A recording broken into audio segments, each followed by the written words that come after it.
l'Australie traverse une profonde transformation, mais ces changements pourraient-ils être les premières étapes vers l'accomplissement du programme de l'Antéchrist, où chaque individu indépendamment de son statut, de sa richesse ou de sa liberté recevra une marque sur sa main droite ou son front?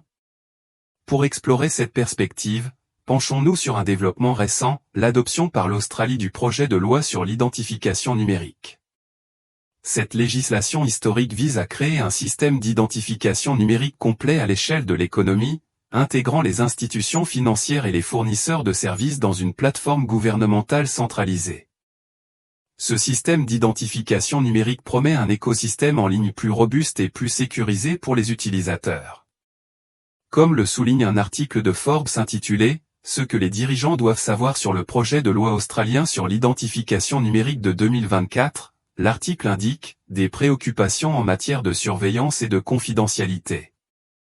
Cela dit, si les avantages d'un système d'identification numérique sont évidents, son introduction soulève d'importantes préoccupations en matière de surveillance et de confidentialité pour les dirigeants et les décideurs politiques.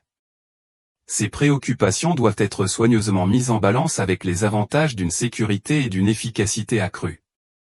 Un système d'identification numérique centralisé signifie qu'une grande quantité de données personnelles sera collectée, stockée et potentiellement surveillée par le gouvernement.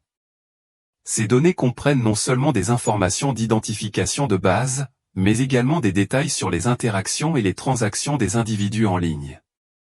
Pour les dirigeants, en particulier sur le lieu de travail, le défi consiste à s'assurer que ces données sont utilisées de manière responsable et que des mesures de protection solides sont en place pour empêcher toute utilisation abusive. Il est essentiel de préciser que je ne suggère pas qu'une identification numérique soit la marque de la bête. Cependant, il convient de noter que de nombreux croyants considèrent ces changements mondiaux émergents comme les bases d'un scénario futur dans lequel une figure de l'Antéchrist pourrait accéder au pouvoir. Dans ce futur imaginé, l'Antéchrist exercerait le contrôle sur une économie interconnectée à l'échelle mondiale, devenant un dictateur mondial dominant le commerce. Par le biais d'une marque distinctive, ce personnage dicterait la monnaie et, par conséquent, la capacité de quiconque à acheter ou à vendre. L'examen des tendances mondiales actuelles révèle une recrudescence des discussions et de la planification stratégique visant à créer une société sans argent liquide et à mettre en œuvre des monnaies numériques. Le développement des implants de micropuces est déjà en cours, et certains cas de leur utilisation deviennent de plus en plus courants. Ce travail préparatoire semble correspondre au scénario dramatique décrit dans les prophéties bibliques. Selon Apocalypse 13h7, et il fut permis à la bête de faire la guerre au peuple saint de Dieu et de le vaincre. Et il lui fut donné le pouvoir de dominer sur toute tribu, tout peuple, toute langue et toute nation. La vision prophétique prédit une époque où la bête, représentant l'Antéchrist, établira un système obligeant chaque personne sur terre à s'incliner en signe d'allégeance. Ce système sera si répandu que sans la marque, les individus seront incapables de participer à la société, ils ne pourront pas acheter de nourriture et seront confrontés à la famine. La prophétie prévient d'un jour futur où la marque de la bête sera imposée par la loi, et la rhétorique soulignera probablement la nécessité de la marque pour acheter ou vendre. Cependant, sous ce vernis de pragmatisme se cache une exigence d'allégeance totale à l'Antéchrist. Apocalypse 14, 9-10 explique plus en détail les conséquences de l'acceptation de la marque. Un troisième ange les suivit, et dit d'une voix forte, « Si quelqu'un adore la bête et son image, et reçoit la marque sur son front ou sur sa main, il boira, lui aussi, du vin de la fureur de Dieu, versé sans mélange dans la coupe de sa colère, et il sera tourmenté dans le soufre ardent, en présence des saints anges et de l'agneau. » Ce passage souligne que ceux qui acceptent la marque ont choisi de s'aligner sur l'Antéchrist, rejetant ainsi Dieu. De tels individus seront confrontés à toute la force de la colère divine à la fin des temps, en particulier pendant la période de tribulation. L'ère à venir annoncera un changement profond et sinistre, une époque où les croyants et les nouveaux convertis à Jésus-Christ devront faire face à d'immenses épreuves et tribulations dans leur vie quotidienne. Cette période exigera un engagement inébranlable envers la foi, il n'y aura pas de place pour un christianisme tiède ou hésitant. Aujourd'hui plus que jamais, il est crucial d'être pleinement dévoué à Dieu, de vivre une vie de sainteté et de dévouement à Jésus-Christ. C'est le moment de se réconcilier avec Dieu et de rester ferme dans sa foi. En fin de compte, chacun devra faire face à une décision monumentale, suivre Jésus-Christ ou succomber à l'Antéchrist. Je vous exhorte à choisir Jésus. Jésus a un jour remis en question la foi de Pierre en disant « Ô, homme de peu de foi, pourquoi as-tu douté ?» Cette question est venue alors que Jésus tendait la main à Pierre, qui marchait sur l'eau vers lui. Malgré l'acte miraculeux de marcher sur la mer agitée, la peur et le doute de Pierre suscités par le vent hurlant et les vagues tumultueuses l'ont fait couler. Cette histoire met en évidence le danger du doute, qui peut éclipser même les actes de foi les plus extraordinaires et menacer notre bien-être spirituel. Bien que la question de Jésus puisse sembler dure, il est important de reconnaître que même le doute de Pierre est compréhensible dans le contexte d'une mer agitée. Néanmoins, l'intention de Jésus était de renforcer la foi de Pierre contre sa peur. Le doute est une arme puissante dans l'arsenal de Satan, et le surmonter est un effort vital pour tous les chrétiens. Si vous avez déjà lutté contre le doute, sachez que vous n'êtes pas seul. De nombreuses personnes fidèles ont fait face à des défis similaires. Prenez Sarah, la femme d'Abraham, par exemple. Bien qu'Abraham et Sarah soient réputés pour leur foi, même Sarah a connu des moments de doute. Dans Genèse 18, lorsque Dieu a promis à Abraham et Sarah un fils malgré leur âge avancé, Sarah a ri d'incrédulité. La Bible raconte, alors Sarah se mit à rire en elle-même, et dit, « Quand je serai épuisée et que mon Seigneur sera vieux, aurai-je encore du plaisir ?» Son rire, qui peut sembler insignifiant, était en fait une réponse de doute méprisant. La réaction de Sarah nous rappelle que même les croyants les plus inébranlables peuvent lutter avec la foi, mais c'est à travers ces luttes que les promesses de Dieu s'accomplissent finalement. Ce problème est encore plus mis en évidence lorsque le Seigneur interroge Sarah sur son rire. Malgré la tentative de Sarah de le nier, la question de Dieu va droit au but. Y a-t-il quelque chose qui soit trop difficile pour le Seigneur ? Cette question souligne un problème fondamental lié au doute, il signale un manque de confiance totale dans la puissance de Dieu. Lorsque nous doutons, c'est comme si nous disions, « Je ne crois pas que Dieu puisse gérer cela ». Qu'il s'agisse de douter du pardon de nos péchés ou de remettre en question le pouvoir transformateur de l'Évangile dans la vie de quelqu'un d'autre, le doute reflète essentiellement une vision diminuée des capacités de Dieu. Un tel état d'esprit est en effet périlleux. Considérez également le cas de Thomas, souvent appelé Thomas le douteur. Pour des raisons inconnues, Thomas était absent de la chambre haute lorsque Jésus est apparu pour la première fois à ses disciples après la résurrection. Par conséquent, lorsque les autres ont partagé la nouvelle de la résurrection de Jésus, Thomas a eu du mal à croire. Il a déclaré, « Si je ne vois pas dans ses mains la marque des clous, si je ne mets pas mon doigt dans la marque des clous et si je ne mets pas ma main dans son côté, je ne croirai jamais. » Ce scepticisme a temporairement privé Thomas de la joie et de la paix que les autres disciples ressentaient. Ce n'est que 8 jours plus tard que Jésus est apparu à nouveau, cette fois en présence de Thomas. Ses doutes ont été dissipés, mais réfléchissons à l'impact de son scepticisme. Pendant une semaine entière, Thomas n'a pas eu l'euphorie de savoir que Jésus était vivant. Les autres disciples se sont réjouis du Seigneur ressuscité, tandis que Thomas languissait dans le doute et le désespoir. Cela illustre comment le doute peut nous voler notre joie et notre espoir. Les conséquences du doute peuvent être graves. Les doutes de Sarah ont finalement été surmontés et elle a été témoin de l'accomplissement de la promesse de Dieu lorsqu'elle a donné naissance à un fils. Les doutes de Thomas ont été dissipés lorsqu'il a vu le Christ ressuscité, mais tous les cas ne se terminent pas aussi bien. Considérez les 2 voleurs crucifiés aux côtés de Jésus, comme le rapporte l'évangile de Luc. L'un des voleurs, reconnaissant Jésus comme le Messie, a demandé à être rappelé dans son royaume, faisant preuve d'une foi remarquable même dans ses derniers instants. En revanche, l'autre voleur est resté sceptique et s'est moqué de Jésus. Son doute ou son incapacité à croire qu'un homme crucifié pouvait posséder le pouvoir de sauver a probablement été sa perte. Son manque de foi en Jésus en tant que Fils de Dieu et Messie a conduit à sa condamnation ultime.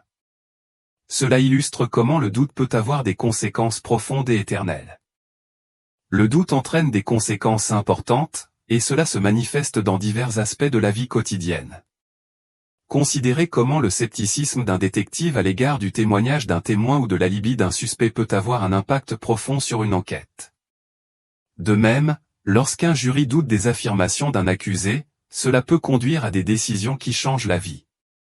Dans les relations personnelles, le doute sur la loyauté d'un conjoint peut profondément endommager un mariage, conduire à la méfiance et potentiellement détruire un lien autrefois affectueux.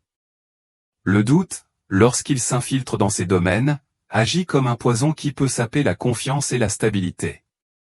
Ce principe a encore plus de poids dans le domaine spirituel.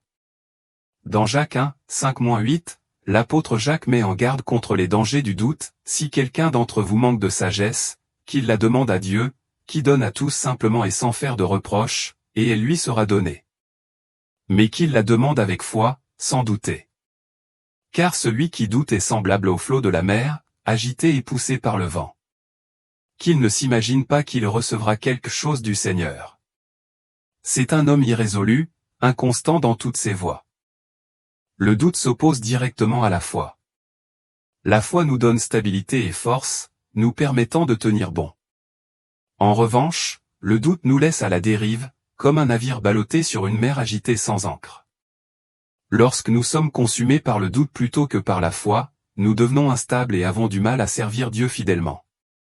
Selon Jacques, le doute entrave même nos prières, nous empêchant de recevoir les conseils et le soutien que nous recherchons auprès du Seigneur. Les conséquences du doute sont graves.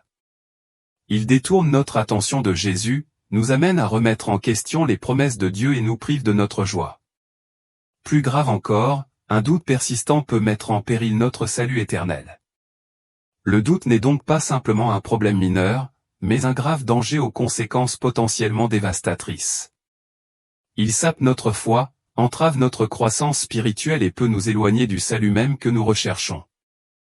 Mais n'oubliez pas que vous n'êtes pas obligé de céder au doute. Même si le doute a été un défi pour vous dans le passé, il est possible de le surmonter. Comment? En suivant l'exemple de Pierre, tournez-vous vers Jésus et recherchez son aide. Ne laissez pas les vents turbulents et les vagues orageuses du doute vous influencer. Gardez les yeux fixés sur Jésus et sa parole. Placez votre confiance totale en lui et suivez-le fidèlement tout au long de votre vie. Pour ma part, mon espoir repose fermement sur Jésus. Je constate que mon espoir ne repose pas seulement sur Jésus, mais que Jésus lui-même est mon espoir.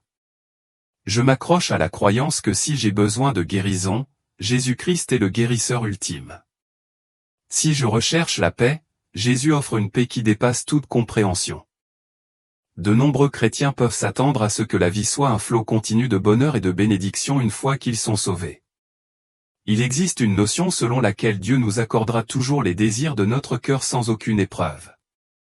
S'il est vrai que Dieu nous promet de bonnes choses, le psaume 23.6 nous assure que « La bonté et la miséricorde m'accompagneront tous les jours de ma vie », et Philippiens 4.13 affirme que « Je peux tout par celui qui me fortifie ». Certains ont tendance à vouloir contrôler comment, quand et quelles bénédictions ils reçoivent de Dieu. Nous négligeons souvent le tableau plus complet présenté dans les Écritures. Le psaume 23.4 nous rappelle, « Même si je marche dans la vallée la plus sombre, je ne crains aucun mal, car tu es avec moi, ta houlette et ton bâton me rassurent. » Ce verset reconnaît que même au milieu des moments les plus sombres de la vie, nous n'avons pas à craindre car Dieu est présent, nous prodiguant réconfort et conseil. De même, le psaume 34.19 déclare, « Les malheurs du juste sont nombreux, mais l'Éternel l'en délivre toujours. » Ce verset renforce le fait que la vie ne sera pas toujours douce et sans souci. C'est un rappel que nous serons confrontés à des épreuves, mais la promesse de Dieu est qu'il nous en délivrera. Le psaume 23h5 ajoute une autre dimension à cette compréhension, « Tu dresses une table devant moi en face de mes ennemis, tu oins d'huile ma tête, et ma coupe déborde. » Ce verset indique que les ennemis et l'opposition font partie du parcours de la vie. Tout le monde ne sera pas solidaire ou gentil, et s'il n'y avait pas de défis ou d'adversaires, Dieu n'aurait pas besoin de préparer une table pour nous en leur présence.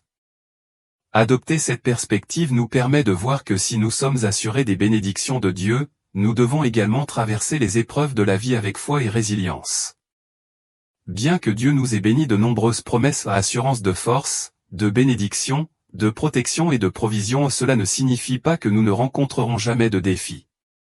En fait, c'est précisément dans ces moments difficiles que nous sommes appelés à nous accrocher fermement à la main de Dieu et à élever notre foi. C'est à travers ces épreuves que nous sommes le plus susceptibles de témoigner de la véritable bonté du Seigneur. Si vous vous sentez attaqué ou dépassé, laissez Jésus vous guider dans cette situation. Laissez-le vous guider et vous dicter comment et quand vous surmonterez les défis auxquels vous faites face. Confiez le contrôle au Seigneur et laissez-le être celui qui vous guidera à travers les eaux troubles. Comme je l'ai mentionné plus tôt, de nombreux chrétiens s'attendent à tort à ce que le salut mène à une vie de bonheur et de joie constant. C'est une attente irréaliste. Préparez-vous plutôt à affronter des défis, mais faites-le avec la confiance que vous les surmonterez grâce à la puissance du sang de Jésus. Attendez-vous à rencontrer des obstacles, tels que des géants ou des vallées d'ombre, mais attendez-vous également à ce que la présence puissante du Saint-Esprit vous soutienne. Ayez confiance que le bon berger vous guidera et vous réconfortera, avec sa houlette et son bâton vous apportant réconfort et soutien. Attendez-vous à l'adversité ou qu'il s'agisse d'une fosse au lion, d'une mer rouge ou de toute autre épreuve, mais attendez-vous également à ce que Jésus-Christ vous délivre de chacune d'elles. La Bible nous assure que nous endurerons des épreuves, que nous connaîtrons de la douleur et que nous serons confrontés à des déceptions. Bien que ces réalités soient difficiles à accepter, pensez au sacrifice de Jésus. Dieu a tant aimé le monde qu'il a donné son Fils unique, qui était pur, saint et irréprochable, pour porter les péchés du monde et souffrir la crucifixion. Si Dieu a permis à son Fils d'endurer une souffrance aussi immense, qui sommes-nous pour nous demander pourquoi nous sommes confrontés à nos propres épreuves et déceptions? Face à nos difficultés, rappelez-vous la profondeur du sacrifice du Christ et la promesse que, tout comme il a surmonté la souffrance ultime, il nous guidera également à travers nos propres défis. Il est essentiel de garder la bonne perspective dans notre marche avec le Christ. Nous suivons son exemple, et malgré les épreuves et les souffrances qu'il a endurées, nous pouvons être sûrs qu'il a finalement triomphé. Comme le dit 2 Timothée 2h3, endure donc les souffrances, comme un bon soldat de Jésus-Christ. Ce verset nous rappelle que les épreuves et la détresse font partie intégrante du cheminement chrétien. Il est courant que les croyants se sentent dépassés, et certains peuvent même tomber dans la dépression pendant ces temps difficiles. Même des personnages vénérés de la Bible, comme David, Abraham et Moïse, ont connu un profond désespoir et une profonde déception. Pour ceux d'entre vous qui ressentent le poids de l'angoisse mentale et du désespoir émotionnel, je tiens à vous assurer que même si vous n'êtes pas exemptés de ces difficultés, il existe un moyen de les surmonter. Bien que l'on puisse chercher une liste d'étapes pratiques pour atteindre la stabilité émotionnelle dans les moments difficiles, je tiens à souligner qu'il n'y a en réalité qu'une seule étape cruciale, placez votre confiance totale en Jésus-Christ. Il s'agit de lui abandonner véritablement votre vie et de dire, « Seigneur, ma vie est entre tes mains », et de le penser vraiment. Vous vous demandez peut-être, comment puis-je faire cela? La réponse commence par vous immerger dans les enseignements de la Bible. C'est en comprenant la parole de Dieu et en vous engageant dans la prière, surtout dans les moments sombres, que le Seigneur vous apporte réconfort et clarté. Sa présence peut pénétrer le brouillard de la dépression et de l'anxiété. Une perspective importante à laquelle il faut s'accrocher est la croyance en la souveraineté de Dieu. Savoir et croire vraiment que Dieu a le contrôle peut apporter un profond réconfort. Pour ceux qui lui appartiennent, il promet de faire concourir toutes choses à leur bien et à sa gloire. Cette assurance peut vous aider à vous ancrer dans les temps turbulents, vous rappelant que même au milieu de la tempête, Dieu vous guide et travaille pour votre bien. Voici mon encouragement sincère, les promesses de Dieu sont une source puissante de force dans les moments difficiles. Lorsque vous vous trouvez confronté à des difficultés, tenez-vous fermement à ces promesses. Que vous subissiez l'affliction, la persécution ou le rejet du monde, rappelez-vous que la parole de Dieu contient des promesses spécifiquement pour vous. Il nous assure la délivrance, la bénédiction et une place dans son royaume éternel. Mon espoir, sans aucun doute, repose sur Jésus. Il est mon espoir, et je reste fermement convaincu que si j'ai besoin de guérison, Jésus-Christ est le guérisseur ultime. Si je recherche la paix, Jésus offre une paix qui dépasse toute compréhension. Dans les moments de lutte, appuyez-vous sur ses promesses. Quelle soit l'encre qui vous maintient stable à travers les tempêtes de la vie, sachant que les assurances de Dieu sont aussi inébranlables que son amour pour nous.